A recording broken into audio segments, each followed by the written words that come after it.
Jaya Radha. Bhagavad Gita, chapter 4, verse 11. Jaya Radha Madhava Kunja Bihari. Jaya Radha Madhava Kunja Bihari. Jaya Gopi Janaballabha Girivaradhari. Gopi Janaballabha Girivaradhari. Yashodanandana Braja Janaranjana. Yashodanandana Braja Janaranjana. Jamuna Tira Vanachari. Yamuna Tira Banachari. Jaya Radha Madhava Kunja Bihari. Jaya Radha Madhava Kunja Bihari. Jaya Gopi Janaballabha Girivaradhari. Jaya Gopi Janaballabha Girivaradhari. Yashodanandana Braja Janaranjana. Yashodanandana Braja Janaranjana. Yamuna Tira Vajachari. Jamuna Tira Vanachari. Jaya Radha Madhava Kunja Bihari. Jaya Radha Madhava Kunja Bihari.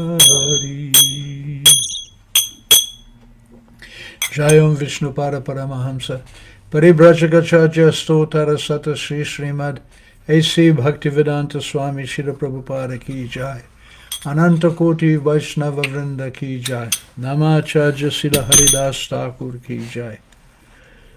Prem se kaho Shri Krishna Chaitanya Prabhu Nityananda Shri Advaita Gadadhar Srivasari Gaura Bhakta Vrinda Ki Jai.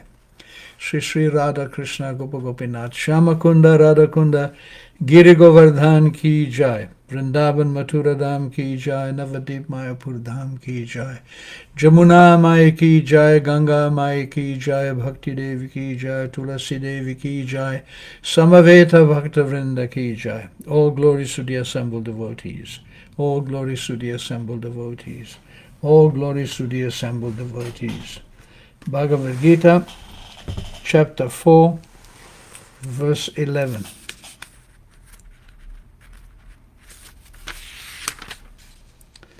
Ye yatamam prapadyante tam sateva vajamyaham mama vartanuvartante manushas partha sarvashaha. Ye yatamam prapadyante tam sateva vajamyaham mama vartanuvartante manushya partha sarvashaha. Ye yatha mam prapadyante tam stateva vajamyaham mama vartmanuvartante manushya partha sarvashaha. Ye yata mam prapadyante tam stateva vajamyaham mama vartma nuvartante manushya partha sarvashaha.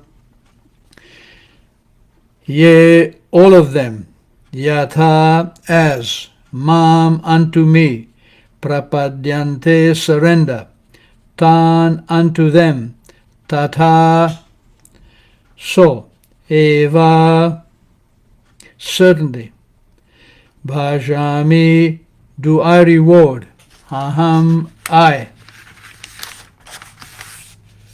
mama, my, vartma, path, anuvartante, do follow, manushya, all men, partha, O son of Pritha, sarvashaha, in all respects.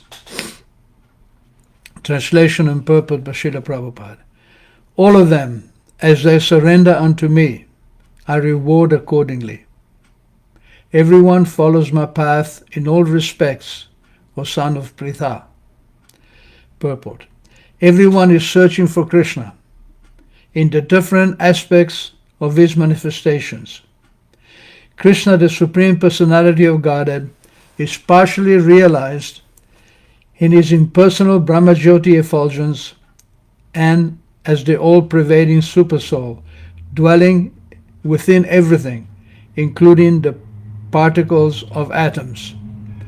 But Krishna is only fully realized by his pure devotees. Consequently, Krishna is the object of everyone's realization, and thus anyone and everyone is satisfied according to one's desire to have him. In the transcendental world also, Krishna reciprocates with his pure devotees in the transcendental attitude, just as the devotees want him. One devotee may want Krishna as Supreme Master, another as his personal friend, another as his son, and still another as his lover. Krishna rewards all the devotees equally according to their different intensities of love for him. In the material world, the same reciprocations of feelings are there, and they are equally exchanged by the Lord with the different types of worshippers. The pure devotees, both here and in the transcendental abode, associate with him in person and are able to render personal service to the Lord, and thus derive transcendental bliss in his loving service. As for those who are impersonalists and who want to commit spiritual suicide by annihilating the individual existence of the living entity, Krishna helps also by absorbing them into his effulgence. Such impersonalists do not agree to accept the eternal, blissful personality of Godhead. Consequently, they cannot relish the bliss of transcendental personal service to the Lord, having extinguished their individuality. Some of them, who are not situated even in the impersonal existence, return to this material field to exhibit their dormant desire for activities. They are not admitted in the spiritual planet, but they are again given a chance to act on the material planets. For those who are fruitive workers, the Lord awards the desires results of their prescribed duties as the Yagneshwar, and those who are yogis seeking mystic powers or awarded such powers. In other words, everything is dependent on success upon his mercy alone, and all kinds of spiritual processes are but different degrees of success on the same path. Unless, therefore, one comes to the highest perfection of Krishna consciousness, all attempts remain imperfect, as is stated in the Srimad Bhagavatam. Akama sarvakamo va mokshakama udaradi tivrena bhakti yogena yajeta purusham param. Whether one is without desire, the condition of the devotees, or is desirous of all fruitive results, or is after liberation, one should, with all efforts, try to worship the Supreme Personality of Godhead for complete perfection, culminating in Krishna consciousness. Srimad Bhagavatam 2.3.10.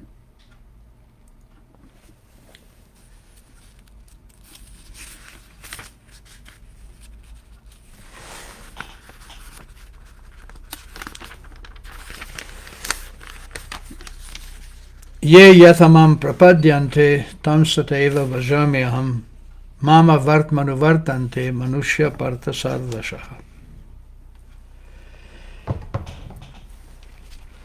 Hare Krishna. Bhagavad Gita, this is the 4th chapter. Krishna continues to explain the reality of our situation, both spiritual and material. The Bhagavad Gita has been present in human society for the last 5,000 years. Especially if you travel in India from north to south, east to west, more than 1 billion people are aware of the glories of the Bhagavad Gita. And it has been excellent, and it has been an important, indeed crucial text of teaching of spiritual life for thousands of years, for 2 reasons. The first reason is because it's the truth. No matter how you approach it, the truth is the truth. You may explain it this way or that way, you may hedge, you may accept or not accept, but the truth stands on its own. The truth is the authority. Nowadays, because we're living in a society of cheaters, the authority is claimed by our leaders.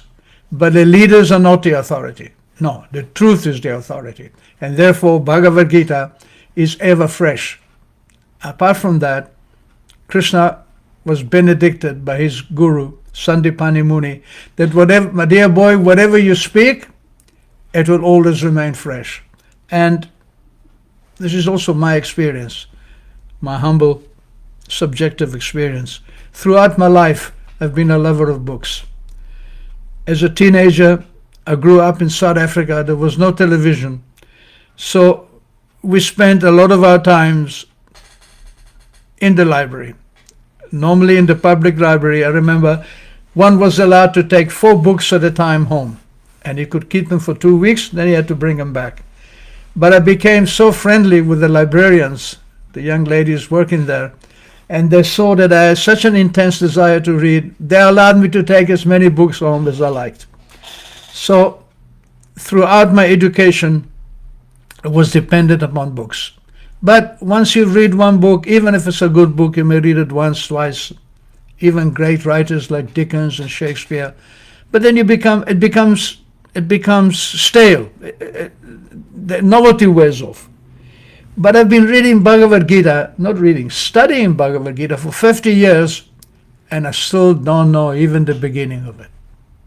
In fact, I have one internal desire that before I die, and if not in this life, then in the next life, I want to learn the whole 700 verses of the Bhagavad Gita and of by heart, and understand Prabhupada's purpose behind them. So the purport of Prabhupada in this verse, it begins by explaining that there are 3 levels of understanding God. Brahman, Paramatma, and Bhagavan. Brahman means that God is covered by an effulgence, just like the sun planet. It is covered by the blinding rays. If you look at the sun, you only see the sunshine. You cannot penetrate the sunshine. But if one can penetrate the sunshine and come into the sun planet, then you will see there is many varieties. There are palaces and rows and parks and ponds and people walking here and there. One may question, how is it possible that people can live in the sun? It is burning hot. But it is possible because the people living on the sun planet have a body made of fire. There are 4 basic material elements: earth, water, fire, and air. And on the material plane in which we live, our body is mainly made of earth and water.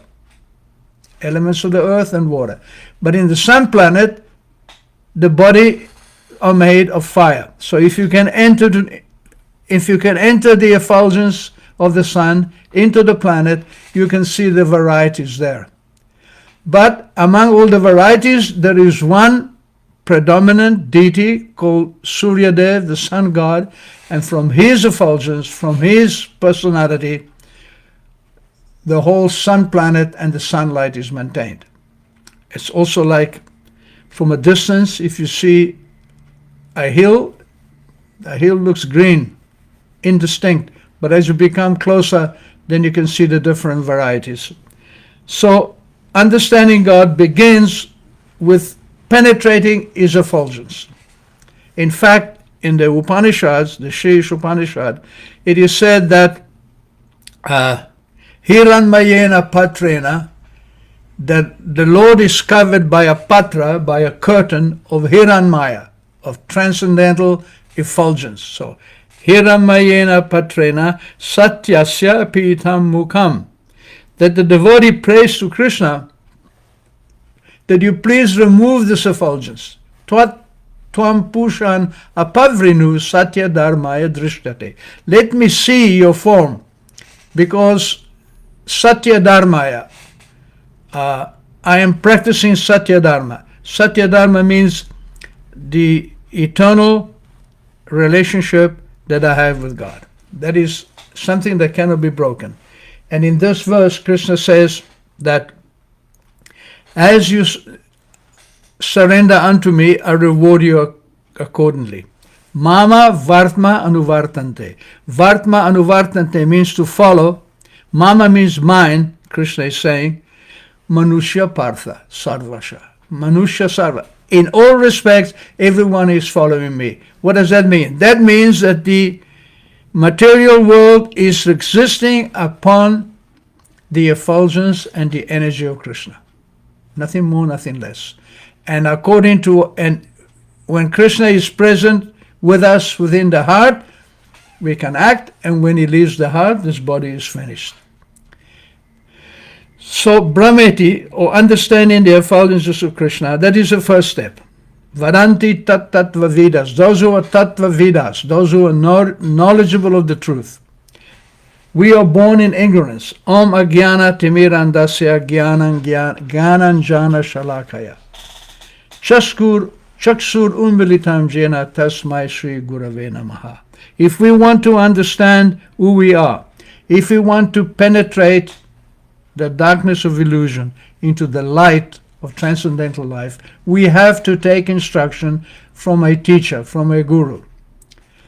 By questions, by surrender, by service. When we are actually keen to understand God, he monitors within our heart. He sees that yes, that this person, this jiva, this soul is interested in understanding me, and he will give us the facilities to reach to him. So that is called, so Brahmeti Paramatmeti, Bhagavan iti sabdete. The next step of understanding God is called Paramatma, that not only is he present in my heart, he is present in everyone's heart. That is also explained in the Bhagavad Gita. Kshetra gyam chapimam vidi sarva kshetreshu bharata. My dear Arjuna is called Bharata because he's a descendant of a very famous king called Maharaj Bharat. And he says to Arjuna that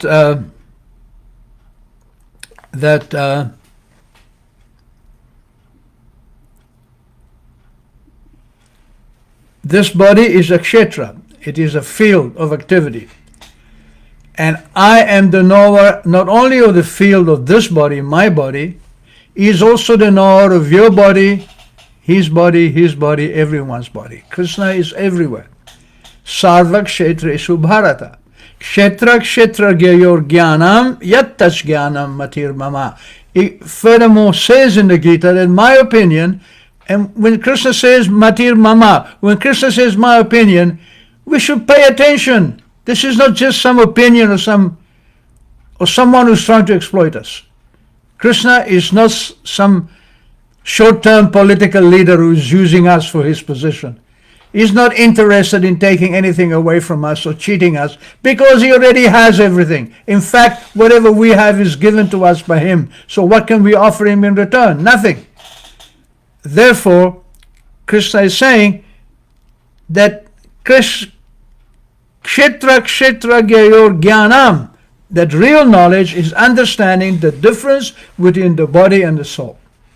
Therefore, in Krishna consciousness, in spiritual life, to make progress, we have to come off the bodily platform and come onto the spiritual platform. If you look at animal life, plant life, they have no understanding of the spiritual nature.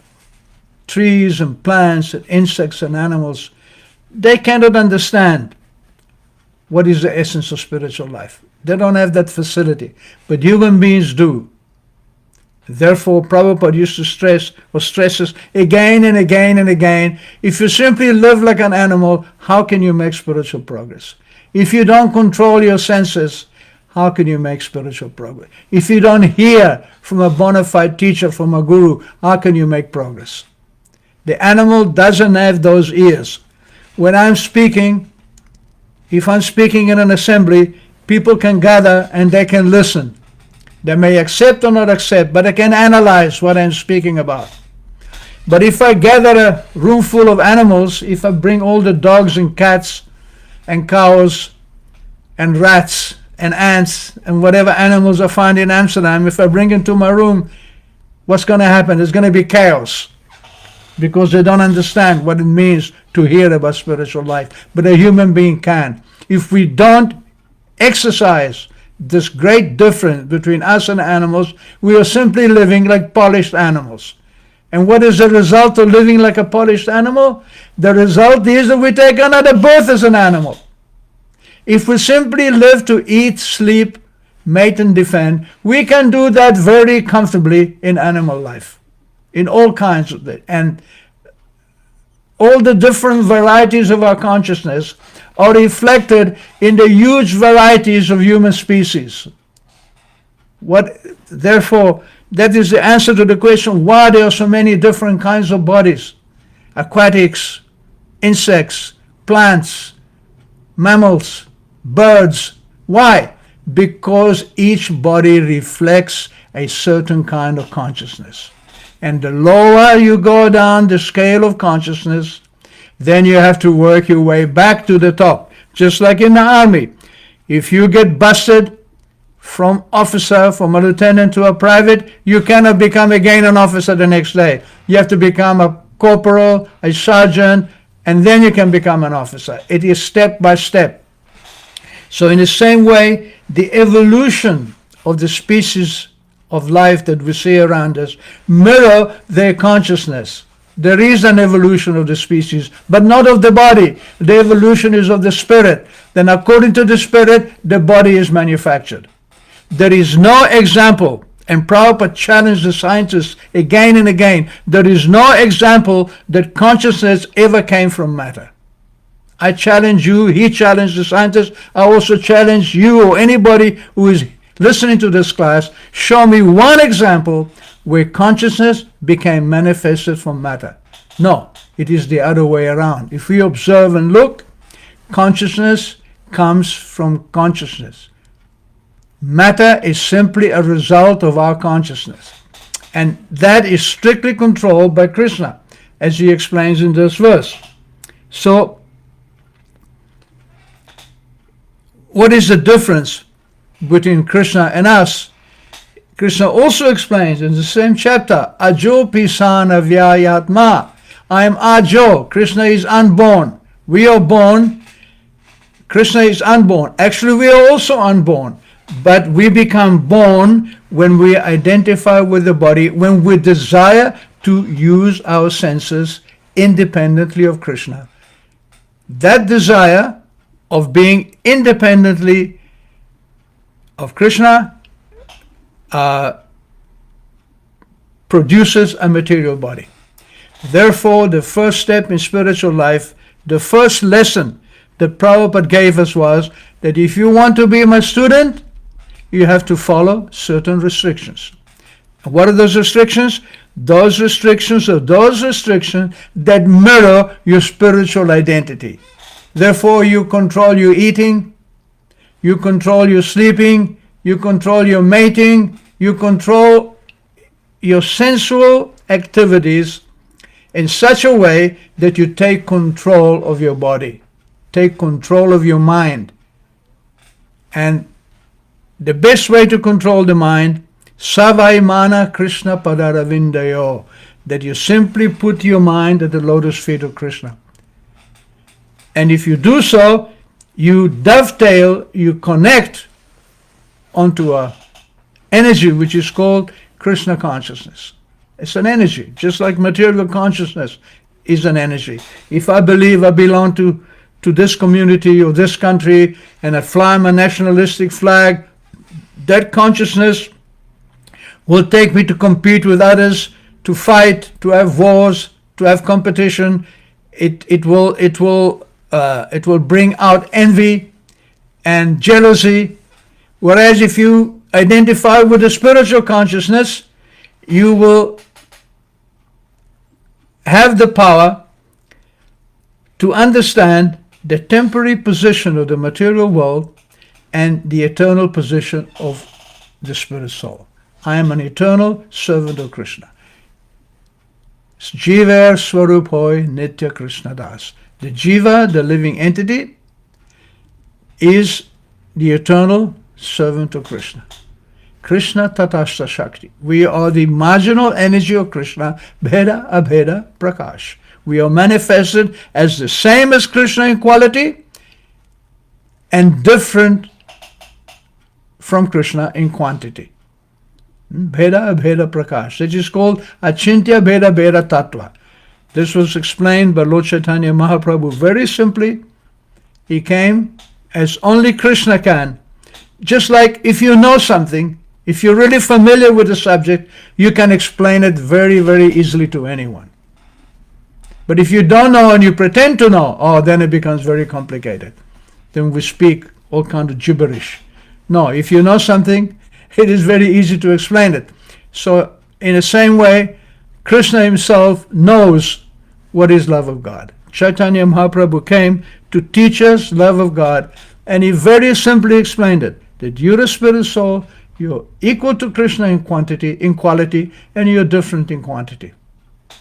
So Krishna says, Ajo, I am unborn. That is the difference between Krishna and us.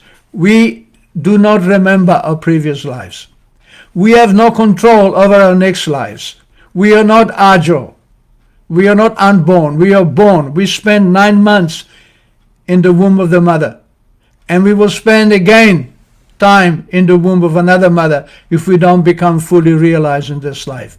There is no question of saying that I am Aja, unborn. I am unborn. That is a fact, because what is being born is the body. But if I identify with the body, then the whole material catastrophe comes down upon my head. So, Ajopisan, Krishna says, Avyayatma. Krishna says, I am Avyatma. I am unchangeable. Krishna doesn't become changed by any activity, material or spiritual. The only thing that can change Krishna is love, is affection. When Krishna sees that we are affectionate, we are dependent only upon him, then he reciprocates. Just like a mother, she reciprocates with the baby because the baby is 100% dependent upon her. And she has this love for the baby, which she cannot even explain. It is causeless. So Krishna is Avyatma. He never changes. Bhutanam Ishvaro Pisan. San, I am also Bhuta Ishvara. I am the controller of every living entity. And here Krishna says that no matter how one comes to me, I reciprocate accordingly. Because Krishna loves us, because we have the desire to be independent, Krishna is giving us facilities. Just like a father of a big family, if some of his children, according to their desires, he makes facilities for them. So Krishna, according to our desire, he makes facilities for our activities.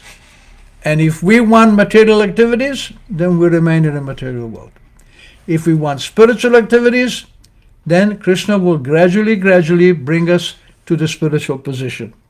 Therefore, in the purport, Prabhupada says that whether you're free from desire, akama, whether you're full of desire, sarva kama va,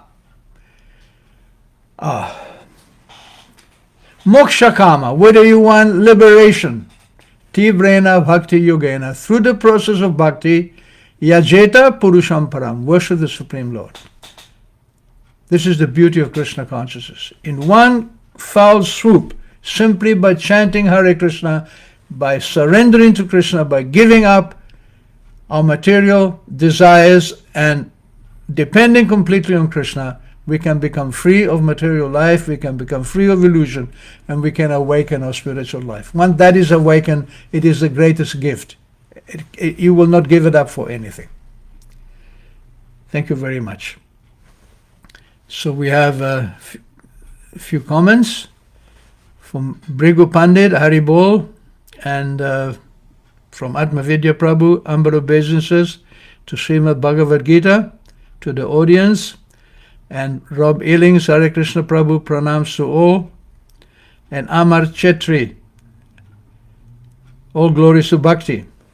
Yes, Bhakti means, the root of the word Bhakti is the Sanskrit bhed. Bheda means to divide. That means there is two principles. There is God and there is me.